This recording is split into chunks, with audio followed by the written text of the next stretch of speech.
नमस्कार दोस्तों, मैं विक्रांत चौधरी एसके बुक्स के यूट्यूब चैनल पर आपका स्वागत करता हूं। दोस्तों, हर बुधवार को आपके लिए करंट अफेयर्स की क्लास होती है जिसमें हम पिछले सप्ताह की करंट अफेयर्स के बारे में चर्चा करेंगे। साथ ही स्टैटिक जीके को भी देखेंगे जो कि एग्जाम के पॉइंट ऑफ व्यू से इंपॉर्टेंट होने वाली है। टोटल 35 क्वेश्चन है। शुरुआत देखते हैं। सबसे पहले हम खेल के 15 क्वेश्चन लिए गए हैं। प्रमुख व्यक्ति और नियुक्ति से 4 क्वेश्चन लिए गए हैं।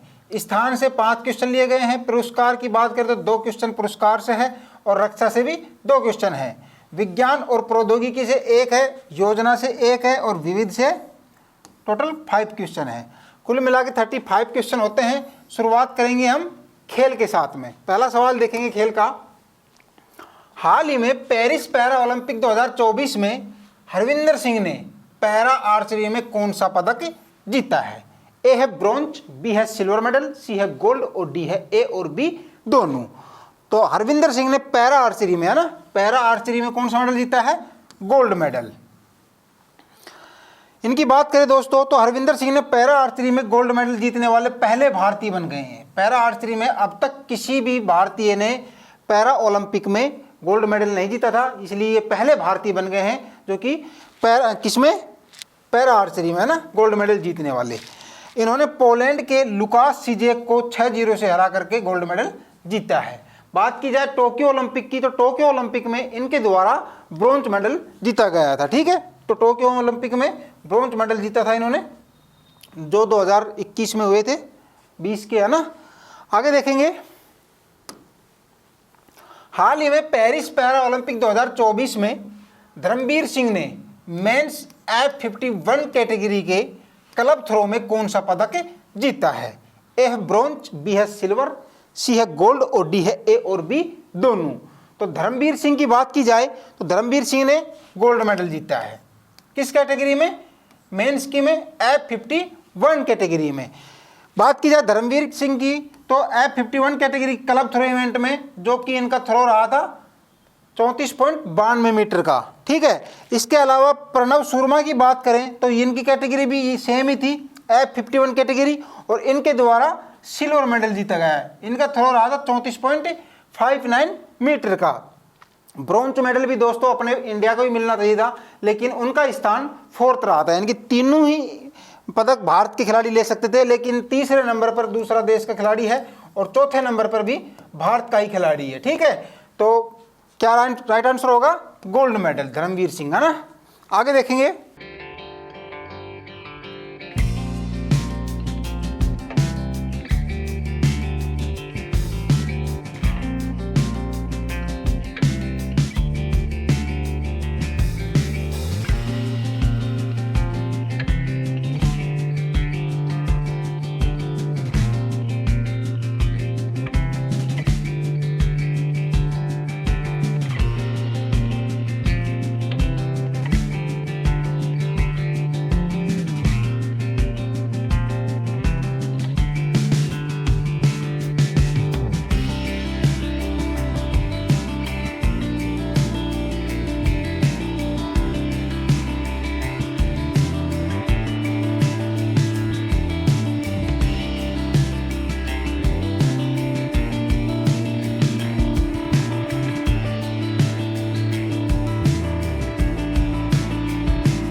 हाल ही में पेरिस पैरा ओलंपिक 2024 में प्रवीण कुमार ने किस खेल में गोल्ड मेडल जीता है? ए है 200 मीटर रेस, बी है शूटिंग, सी ऑप्शन है हाई जंप और डी है बैडमिंटन। तो प्रवीण कुमार ने किस खेल में गोल्ड जीता है?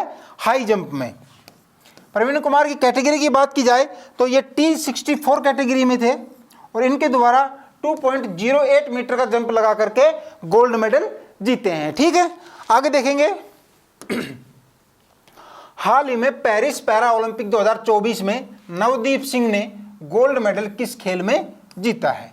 ए है तीरंदाजी, बी है जेवलिन थ्रो, सी है बैडमिंटन और डी है डिस्कस थ्रो में। तो नवदीप सिंह की बात की जाए, गोल्ड मेडल मिला है इनको किसमें? जेवलिन थ्रो में। इनके जो कैटेगरी थी वो F41 कैटेगरी थी, ठीक है। और फाइनल में भारत के लिए इन्होंने सिल्वर मेडल जीता था। पहले सेकंड रैंक पर रहे थे। फर्स्ट रैंक जो थी वो किसकी थी? ईरान के सादगे सयाय की। इनके द्वारा 47.64 मीटर का बेस्ट थ्रो किया गया था, जबकि नवदीप सिंह के द्वारा 47.32 मीटर का बेस्ट थ्रो किया गया था। लेकिन जो ईरान के खिलाड़ी थे उनको डिस्क्वालीफाई कर दिया गया था, ठीक है। अपने भारत के जो खिलाड़ी थे नवदीप सिंह, इनको गोल्ड मेडल दे दिया गया था। तो इनके द्वारा गोल्ड मेडल जीता गया है किसमें? जेवलिन थ्रो में। और जो इनका ये 47.32 मीटर है थ्रो, ये ओलंपिक का रिकॉर्ड है, ठीक है। आगे देखेंगे, हाल ही में पेरिस पैरा ओलंपिक 2024 में सचिन सर्जेराव ने कौन सा पदक जीता है? ए है कांस्य, बी है सिल्वर, सी है गोल्ड और डी है बी और सी दोनों। तो सचिन सर्जेराव ने, सबसे पहले बात की जाए तो इनके शॉर्ट पुट गेम में थे, है ना, शॉर्ट पुट गेम के F46 कैटेगरी में थे और इनके द्वारा कौन सा मेडल जीता गया है? Silver medal.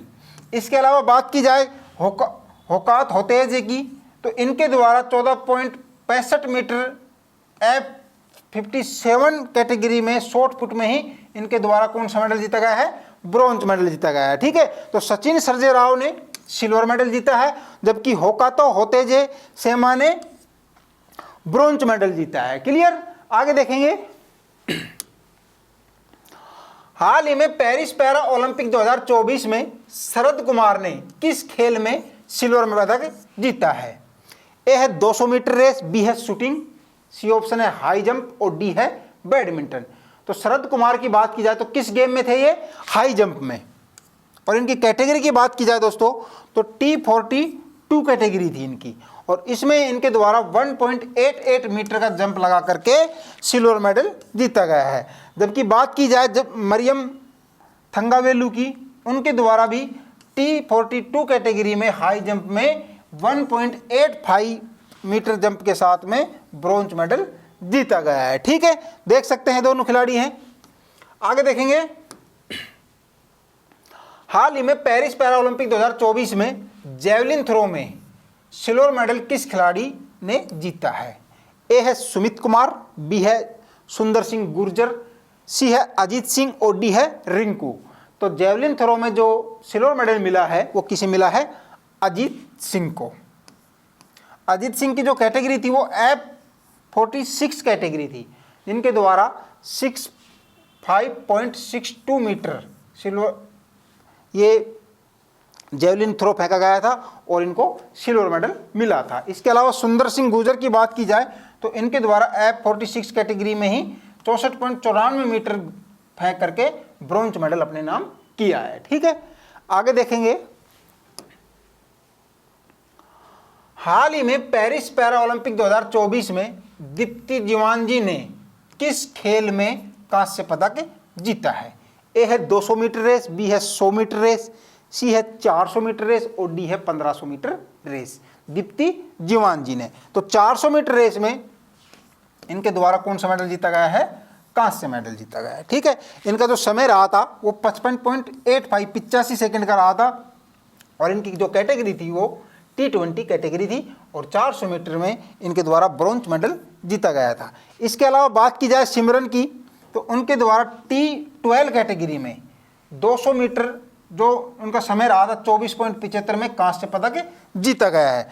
जो T12 कैटेगरी है दोस्तों, उसमें जो खिलाड़ी होते हैं उनको देखने की समस्या होती है, दिखाई कम देता है, दिखाई नहीं देता है। इस वजह से उनके साथ ट्रैक इवेंट में एक गाइड होता है वो जो दौड़ता है, ठीक है। तो अपने जो सिमरन थी इनके साथ ये गाइड थे, इनके द्वारा इनका सपोर्ट के साथ में ये जीती है। और 200 मीटर का जो समय रहा था इनका 24.75 सेकंड का इनका समय रहा था। इस समय के साथ इनको कांस्य पदक मिला है, ठीक है।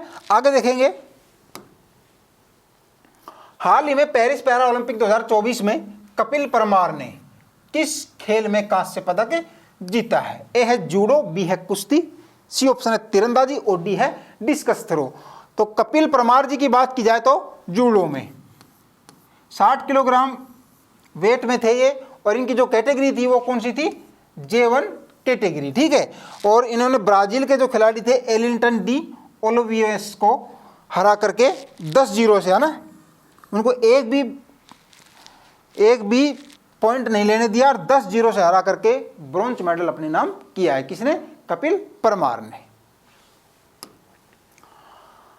हाल ही में पेरिस पैरा ओलंपिक 2024 के समापन समारोह में भारतीय दल के ध्वजवाहक कौन थे? समापन समारोह के, है ना? प्रीतिपाल, बी है हरविंदर सिंह, सी है प्रवीण कुमार और डी है ए और बी दोनों। तो समापन समारोह की बात की जाए तो प्रीतिपाल और हरविंदर सिंह, ये जो प्रीतिपाल है 100 और 200 मीटर में थी, और हरविंदर सिंह की बात की जाए तो ये आर्चरी में थे और गोल्ड मेडल जीता गया था। इन दोनों के द्वारा भारतीय दल का ध्वजवाहक के रूप में ये थे समापन समारोह में, है ना? इसके अलावा बात की जाए दोस्तों पैरा ओलंपिक की तो 28 अगस्त से 8 सितंबर तक ये पैरा ओलंपिक चले थे। उद्घाटन समारोह की बात की जाए, उद्घाटन समारोह में सुमित अंतिल जो कि भाला फेंक हैं F64 कैटेगरी में, तथा भाग्यश्री जाधव जो कि शॉर्ट पुट की खिलाड़ी है F34 श्रेणी में, ये भारतीय दल के ध्वजवाहक थे। यानी कि जो उद्घाटन समारोह था उसमें ध्वजवाहक जो थे सुमित अंतिल और भाग्यश्री जाधव थे। अब जो समापन समारोह था इसमें जो ध्वजवाहक थे वो प्रीतिपाल और हरविंदर सिंह थे। क्लियर? आगे देखेंगे। हाल ही में पेरिस पैरा ओलंपिक 2024 में किस देश ने सर्वाधिक पदक जीते हैं? ए है अमेरिका, बी है चीन, सी है ब्रिटेन और डी है फ्रांस। तो पेरिस पैरा ओलंपिक की बात की जाए तो चाइना द्वारा सर्वाधिक मेडल जीते गए हैं। कितने? 220। ये सारणी आप देख सकते हैं, गोल्ड 94 है, सिल्वर 76 है और ब्रॉन्ज 50 है। टोटल 220 पदक के साथ में चाइना टॉप पर रहा है। दूसरे की बात की जाए तो ग्रेट ब्रिटेन था, तीसरे पे यूनाइटेड स्टेट्स था। इंडिया की बात की जाए तो इंडिया 18वें नंबर पर था, ना? अपना देश 18वें नंबर था, जो कि 7 गोल्ड मेडल, 9 सिल्वर और 13 ब्रॉन्ज मेडल के साथ में टोटल कितने पदक जीते हैं?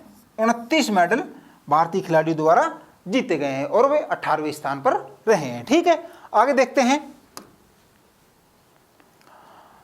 हाल ही में एशियाई कैडेट जूडो चैंपियनशिप में रजत पदक किसने जीता है? ए है जया चौधरी, बी है तुलिका मान, सी है राखी यादव और डी है हिमांशी टोकस। तो एशियाई कैडेट जो जूडो चैंपियनशिप है वो कहाँ हो रही थी? दक्षिणी कोरिया में हो रही थी, और वहाँ पर जो सिल्वर मेडल मिला है वो किसे मिला है? हिमांशी टोकस को। दक्षिणी कोरिया के मुंगयोंग में, कहाँ पर हो रही थी? दक्षिणी कोरिया के मुंगयोंग में एशियाई कैडेट और जूनियर जूडो चैंपियनशिप में महिलाओं की 63 किलोग्राम कैटेगरी में, ना, हिमांशी ने रजत पदक जीता है। और इस प्रतियोगिता में 16 देशों के 161 प्रतिभागियों ने हिस्सा लिया है। तो भारत की हिमांशी टोकस द्वारा एशियाई कैडेट जूडो चैंपियनशिप में सिल्वर मेडल जीता गया है। ठीक है, आगे देखेंगे। हाल ही में अंडर 20 विश्व कुश्ती चैंपियनशिप में किस भारतीय महिला रेसलर ने गोल्ड मेडल जीता है? ए है अंशु मलिक, बी है अलका तोमर, सी है ज्योति बेरवाल और डी है अंतिम पगाल। अंडर 20 विश्व कुश्ती चैंपियनशिप में इसका आयोजन कहाँ किया जा रहा था? स्पेन में किया जा रहा था। और ज्योति बेरवाल ने जो कि 76 कैटेगरी में लड़ रही थी और इनके द्वारा गोल्ड मेडल जीता गया है। ठीक है, तो भारतीय रेसलर ज्योति बेरवाल ने स्पेन के पोंटेवेद्रा में अंडर 20 विश्व चैंपियनशिप में महिलाओं के 76 किलोग्राम फ्री स्टाइल वर्ग में गोल्ड मेडल जीता है। ज्योति ने फाइनल में यूक्रेन की मारिया ओरलेविच को एक भी अंक हासिल करने का मौका ही नहीं दिया। ठीक है, तो बिल्कुल क्लीन स्वीप से इन्होंने हराया है। ठीक है, यूक्रेन की खिलाड़ी मारिया को। क्लियर? आगे देखेंगे। हाल ही में विश्व बधिर शूटिंग चैंपियनशिप 2024 में किस भारतीय निशानेबाज ने दूसरी बार गोल्ड मेडल जीता है? ए है प्रीतिपाल, बी है अनुया प्रसाद, सी है अंजलि श्रीवास्तव और डी है रूबीना फ्रांसिस। तो लगातार दूसरी बार विश्व बधिर जो शूटिंग चैंपियनशिप है उसमें अनुया प्रसाद ने सेकंड बार गोल्ड मेडल जीता है। ठीक है, तो भारतीय निशानेबाज अनुया प्रसाद ने जर्मनी के हनोवर में, कहाँ आयोजित किया जा रहा था? जर्मनी के हनोवर में दूसरी विश्व बधिर शूटिंग चैंपियनशिप में महिलाओं की एयर पिस्टल स्पर्धा में गोल्ड मेडल जीता है। उन्होंने यूक्रेन की सोफिया ओलेनिच को कितने 0.1 पॉइंट से, यानी कि बहुत ही कम अंतर से हरा करके गोल्ड मेडल जीता है। किसने? अनुया प्रसाद ने। क्लियर। आगे देखेंगे, हाल ही में यूएस ओपन मेंस का खिताब किसने जीता है? ऑप्शन देखते हैं। ए है टेलर फ्रिट्ज, बी है एंडी रोडिक, सी है जेनिक सिनर और डी है राफेल नडाल। तो यूएस ओपन में जो मेंस का जो खिताब जीता है वो जेनिक सिनर द्वारा जीता गया है। ठीक है। मेन सिंगल की बात करें तो कैटेगरी में इटली के हैं ये जेनिक सिनर। इन्होंने अमेरिका के टेलर फ्रिट्ज को हरा करके यूएस ओपन का खिताब जीता है। जबकि महिलाओं की बात की जाए तो महिलाओं में बेलारूसी स्टार कौन है? एरिना संबालेका। संबालेका ने अमेरिका की जेसिका पेगुला को हरा करके यूएस ओपन में जो महिलाओं का है वो अपने नाम किया है। तो यानी कि पुरुषों में जो यूएस ओपन का जो खिताब जीता है सिंगल्स में वो जेनिक सिनर ने जीता है, और महिलाओं की बात की जाए तो एरिना सबबालेका ने जीता है। कहाँ की है? बेलारूसी है। ठीक है।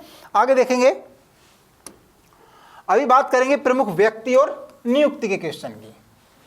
हाल ही में बीसीसीआई ने किसे पुरुष क्रिकेट टीम का चयनकर्ता नियुक्त किया है? ए है सौरव गांगुली, बी है संजय बांगर, सी है एमएस धोनी और डी है अजय रात्रा। तो बीसीसीआई ने अभी चयनकर्ता की टीम में शामिल किया है, वो किसे किया है? अजय रात्रा ने। ये भारत के पूर्व विकेट कीपर बल्लेबाज थे, करीबन 5-6 टेस्ट मैच खेले हैं, 10-12 वनडे खेले थे। ठीक है। तो इनको अजीत अगरकर जो है मेन मुख्य चयनकर्ता कौन है? अजीत अगरकर साहब हैं जो कि भारत के तेज गेंदबाज थे पहले। तो उनके टीम में अजय रात्रा को भी भारतीय क्रिकेट टीम का चयनकर्ता के रूप में नियुक्त कर लिया गया है। ठीक है। आगे देखेंगे, हाल ही में किस केंद्रीय मंत्री को टाइम मैगजीन की एआई की सबसे प्रभावशाली व्यक्तियों की सूची में शामिल किया गया है? ऑप्शन है। ए है एस जयशंकर, बी है निर्मला सीतारामन, सी ऑप्शन है अश्विनी वैष्णव और डी है नितिन गडकरी। तो जो एआई की सबसे प्रभावशाली व्यक्तियों की सूची निकली है टाइम मैगजीन में, उसमें अश्विनी वैष्णव को, है ना, अश्विनी वैष्णव को शामिल किया गया है। बात की जाए अश्विनी वैष्णव की तो केंद्रीय मंत्री हैं जिनके पास केंद्रीय इलेक्ट्रॉनिक्स और सूचना प्रौद्योगिकी और रेल मंत्रालय है। ठीक है। और इस लिस्ट में अनिल कपूर को भी शामिल किया गया है।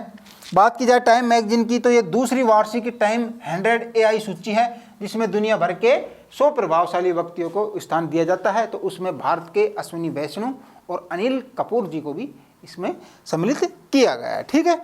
आगे देखते हैं, हाल ही में भारत के वित्त सचिव के रूप में किसे नियुक्त किया गया है?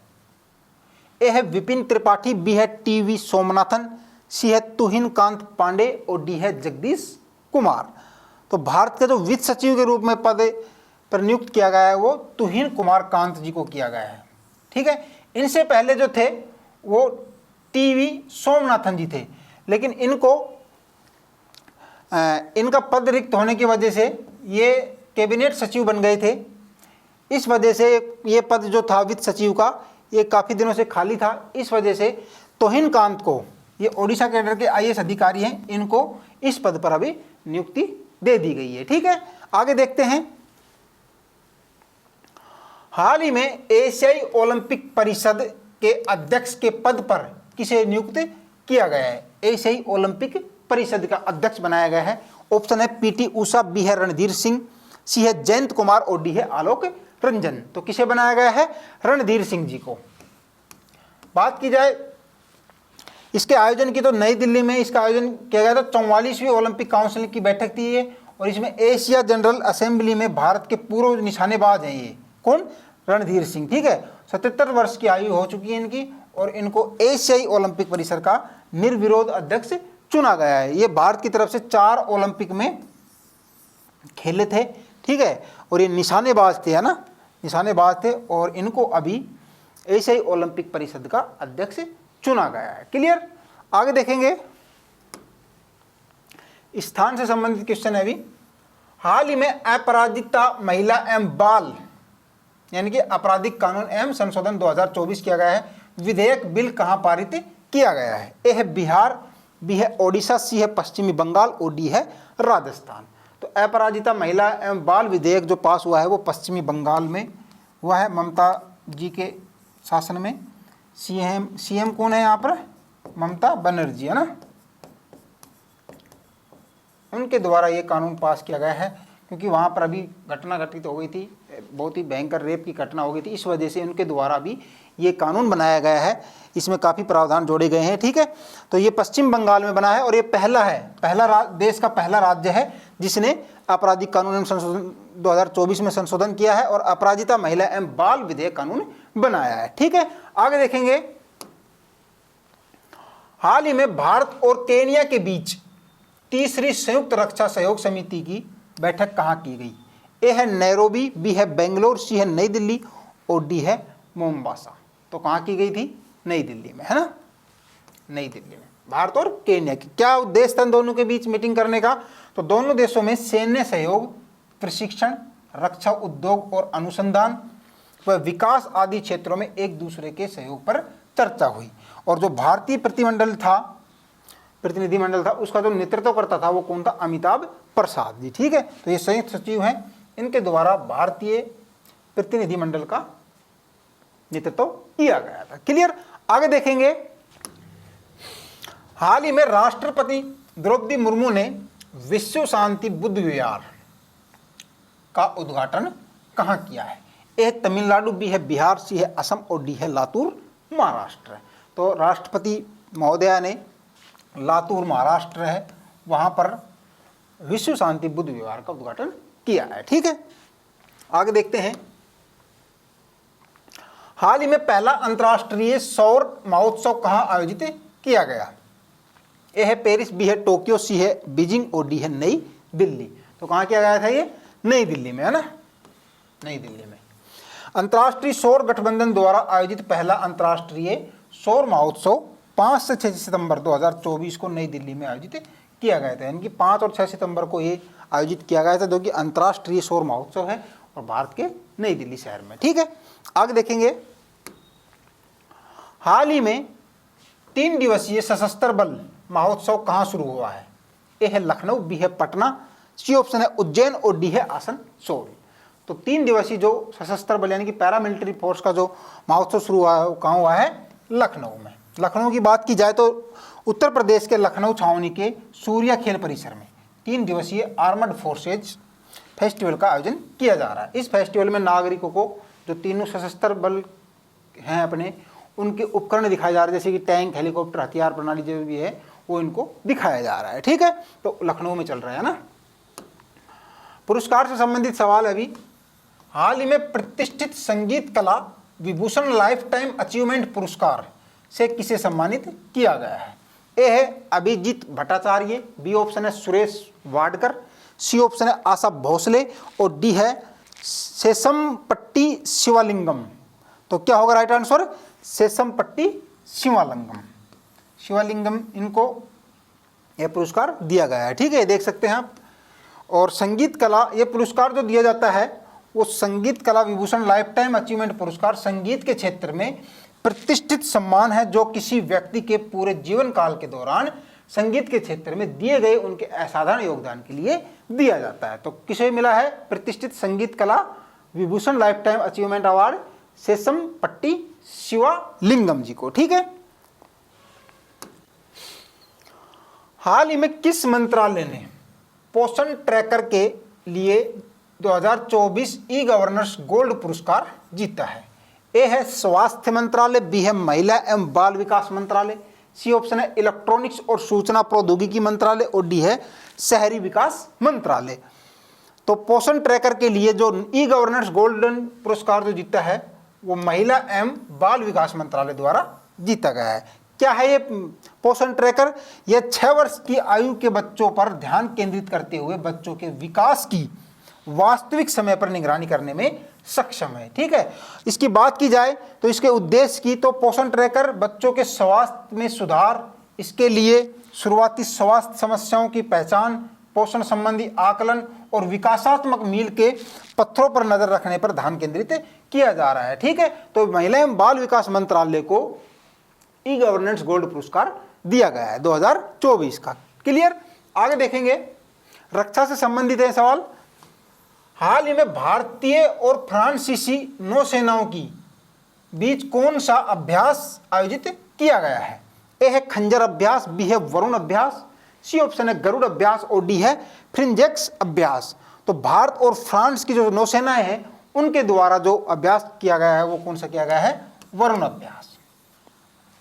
भारतीय नौसेना का P-81 विमान, ठीक है, फ्रांसीसी नौसेना के अभ्यास वरुण के 22वें संस्करण का में भाग लिया था। भारत और फ्रांसीसी द्विपक्षीय नौसैनिक अभ्यास वरुण 2024 भूमध्य सागर में आयोजित किया गया और यह द्विपक्षीय नौसैनिक अभ्यास 1993 में शुरू हुआ था और 2001 में इसे वरुण नाम दिया गया था। तो कब से शुरुआत हो गई थी, 1993 में इसकी शुरुआत हो गई थी और जो वरुण नाम दिया गया है इसको ये 2001 में दिया गया है। इसमें भारतीय नौसेना का जो विमान था वो कौन सा था, P-81। ये भी क्वेश्चन आपसे एग्जाम में पूछा जा सकता है, ठीक है, तो इसको भी आपको अच्छे से देखना है। आगे देखेंगे, हाल ही में सतह से सतह पर मार करने वाली बैलिस्टिक मिसाइल अग्नि 4 कहां लॉन्च की गई। ए है जैसलमेर राजस्थान, बी ऑप्शन है चांदीपुर ओडिशा, डी है तिरुवनंतपुरम केरल और डी है पोखरण राजस्थान। तो बैलिस्टिक जो मिसाइल है अग्नि 4 उसको अभी लॉन्च किया गया है, वो कहां से किया गया है, चांदीपुर ओडिशा से। और ये किसके द्वारा की गई थी लॉन्च, DRDO द्वारा ना, DRDO द्वारा लॉन्च की गई थी।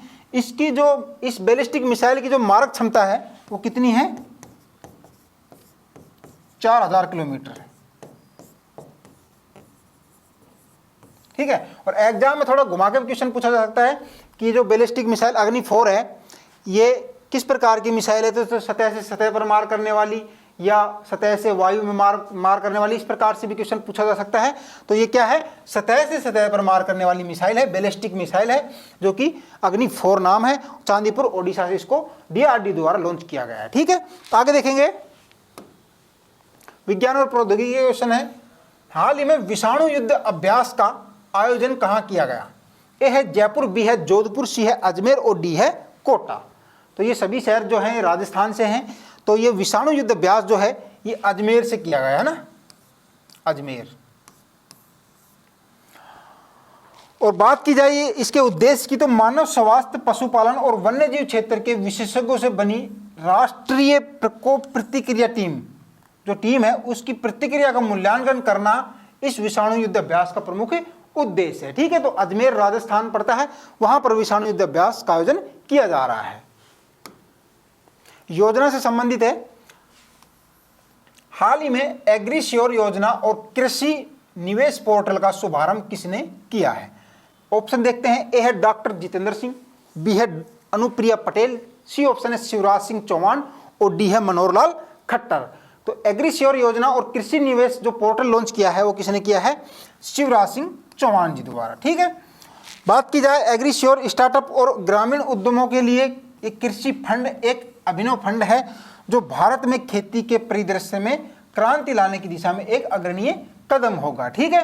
तो कृषि निवेश पोर्टल और एग्रीश्योर योजना जो है वो शिवराज सिंह चौहान जी द्वारा अभी लॉन्च की गई है, ठीक है। आगे देखते हैं, अभी विविध से सवाल है सभी। हाल ही में सर्वोच्च न्यायालय के 75वीं वर्षगांठ पर स्मारक डाक टिकट किसने जारी किया है। ए है द्रौपदी मुर्मू, बी है नरेंद्र मोदी, सी है जगदीप धनखड़ और डी है DY चंद्रचूड़।